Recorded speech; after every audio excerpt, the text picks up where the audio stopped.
When it comes to Afghanistan, the U.S.'s clock is ticking. It has committed itself to stabilizing the central government in Kabul before it withdraws combat forces at the end of 2014.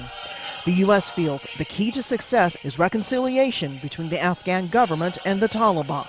Reconciliation is the best way to try to provide the surest end to violence and to secure a unified and a sovereign Afghanistan. The Obama administration has insisted that reconciliation must be Afghan-led and Afghan-focused. But Pakistan has aided the Taliban and provided them safe haven in the past.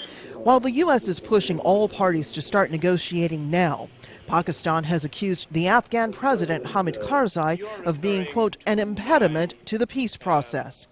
Analysts say all this makes the process of reconciliation that much harder. The problem now is sort of how do we cobble together a government that has the buy-in of all those stakeholders? Because as we've seen for not just years but for decades, many of these countries have very different geopolitical interests when it comes to Afghanistan.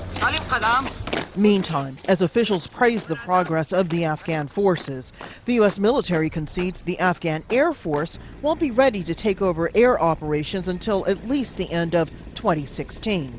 So, the considerable assistance of coalition partners will still be needed. It will take time for the Afghan Air Force to end up as a fully operational, full operational capability, as we call it. U.S. officials don't want to predict the outcome of these talks, but they do feel obligated to push for reconciliation at every opportunity. So, Secretary Kerry will be pushing his counterparts to find a political solution to the military campaign in Afghanistan.